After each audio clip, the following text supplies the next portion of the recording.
따져보면 좀 답답하죠. 뭐 60점 이상 되지 않으면 민영주택은 거의 일반 공급은 포기하셔야 되고, 그다음에 국민주택 같은 경우에는 그러면 성실하게만 납입을 하면 가능성이 있느냐?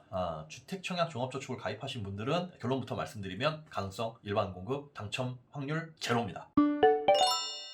여러분들의 손세는 구멍을 막아드리고 재테크 상식을 올려드리는 얼추 5분 도구공정보 시간입니다. 오늘은 이 주택청약에 관련해가지고 지난 첫 번째 시간에 좀 꽤 오래됐죠? 이어서 이 일반 공급의 당첨자 선정 기준에 대해서 알아보도록 하겠습니다. 우리가 1순위는 다 달성하기 쉽다. 민영주택이든 국민주택이든 달성은 누구나 가능하다라고 말씀을 드렸는데, 그렇다면 그 1순위에서 당첨자는 어떻게 뽑느냐? 옛날에는 뭐 뺑뺑이였던 적도 있지만, 추첨이었던 적도 있지만은 지금은 그게 좀 달라졌습니다. 자, 일단은 일반 공급 당첨자를 선정할 때 뭐에 따라서 달라지냐? 국민주택이냐 민영주택이냐에 따라서 달라집니다. 뭐 국민주택, 민영주택 차이는, 국민주택은 LH나 SH 이런 공사에서 하는 것, 그 다음에 민영주택은 그 외에 일반 건설사, 대충 이렇게 말씀을 드렸는데 궁금하신 분들은 1회도 참고를 하시고요. 자, 국민주택은 순위 순차제라는 거를 도입합니다. 어렵죠, 바로 어렵죠. 이거 괄호 안에 써져 있는 건 그냥 잊어버리셔도 돼요. 이거는 뭐에 따라서 달라지냐? 전용 면적에 따라서 달라집니다. 전용 면적에 따라 다름.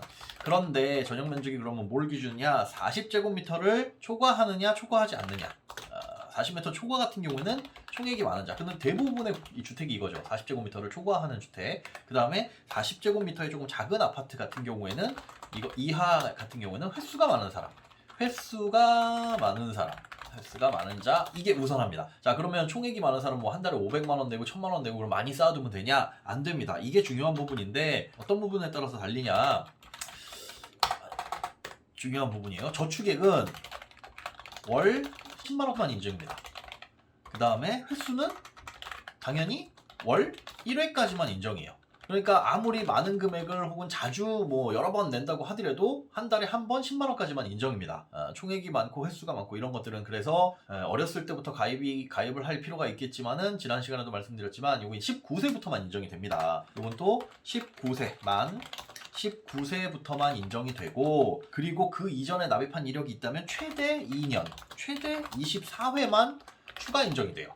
그러니까 어려서부터 가입할 필요가 있다 없다? 없습니다. 그냥 17세부터 가입하는 게 그냥 최고예요. 그리고 월 10만 원씩만 납입하는 게 그것도 최고입니다. 옛날에 나 2만 원씩 낸 거 있는데 추가적으로 그러면 한 8만 원 얹어서 낼까? 더 내는 건 안 됩니다. 이전에 한번 월 1회 납부만 하더라도 여기다 얹어서 내는 건 안 된다. 그래서 처음에 납입하실 때부터 10만 원씩 납입을 차라리 하시는 게 낫고, 만약에 과거에 납입을 못한 이력이 있다면 그거 빵꾸는 채워 넣을 수가 있어요. 한 석 달 못 낸 거 있는데 이건 10만 원씩 10만 원씩 10만 원씩 지금이라도 3번 내시면 된다는 거. 그건 은행에 전화하셔가지고 인정받기 위해서는 따로따로 하나씩 내셔야 됩니다. 30만 원 덜 냈다고 해가지고 30만 원 한꺼번에 내시면 안 돼요. 10만 원씩 3번 내셔야 되고. 자, 그 다음에 민영주택에 대해서는 어떻게 되냐? 민영주택의 경우에는 가점제, 이거 많이 들어보셨죠? 그리고 추첨제가 있는데 잘 모르셔도 된다. 이것도 면적 그리고 규제지역 여부에 따라서 달라집니다. 어떻게 달라지냐? 일단 이것도 면적을 기준으로 하는데 85제곱미터예요. 85제곱미터 이하인 경우에는 투기과열지구, 뭐 서울은 전 지역이죠. 여기는 100% 가점입니다. 다른 거 없어요. 그리고 청약과열지역이라고 있어요. 청약과열지역. 여기는 75%는 가점에 25%는 추첨입니다. 25%니까 운에 맡길 수도 있다는 거죠. 그리고 만약에 85제곱미터를 초과하게 되면 어떻게 되냐? 초과인 경우에는 투기과열지구, 투가지구에는 투기과열지구예요. 투기과열지구 같은 경우는 반반이에요. 50% 가점, 50% 추첨. 그리고 청약과열지구 같은 경우에는 30%가 가점입니다. 좀 적죠. 그리고 나머지 70%가 추첨이에요. 그러면 청약과열지구가 어디냐? 여기에는 좀 운에 맡겨볼 수도 있겠네 라고 생각하실 수도 있는데 거의 없습니다. 수도권 내에는. 미리 뽑아왔어요. 자, 요 하얀색으로 표시된 것만 규제가 없고, 요 이렇게 분홍색 표시된 거 있죠. 여기는 청약과열지구나 아니면 투기과열지구예요. 그러니까 가능성이 있다 없다? 없습니다. 없다고 보시면 되고. 자, 그러면 이제 우리가 가점제만 확실하게 알아두면 될 텐데, 가점제는 뭐냐? 인터넷 찾아보면 다 나오기 때문에 이거 모르시는 분들은 이제 없을 거예요. 가점제는 총 84점 만점 3가지 항목을 봅니다. 3가지 항목을 보는데, 무주택 기간, 일단 첫 번째로 보는 게 무주택 기간이 1년 미만이면 2점, 그리고 1년당 2점씩 올라가서 15년 이상이면 32점 만점이에요. 그 다음에 부양가족수, 이거는 1인이면 5점. 이거 본인 포함입니다. 본인 1인 본인 기본 5점이죠. 그 다음에 플러스 1인당 5점 해서 쭉 올라가서 이것도 6명 이상이면 본인 5점에 6명 플러스 해가지고 35점이면 만점이에요. 그 다음에 이제 청약통장 가입 기간이 있는데 이건 뭐 주택청약이든 뭐 어떤 통장이든지 간에 민영주택 청약할 수 있는 통장이라면 1년 미만이면 2점입니다. 물론 이제 6개월 미만이 1점, 6개월에서 1년 사이 1점 이렇게 해가지고 어쨌든 1년 미만 2점 이렇게 알아두시면 되고 1년당 1점씩 올라가요. 올라가서 최대 15년이면 이것도 최고 점수 17점에서 고정입니다. 17점. 그러니까 만약에 1인 가구다. 1인 혼자 산다. 단독 가구다. 1인 단독이면 무주택 기간, 가입 기간 뭐 이런 거 총 따져가지고 39점 정도는 49점 정도는 확보가 되겠죠. 여기에 플러스 본인 1인 해가지고 5점.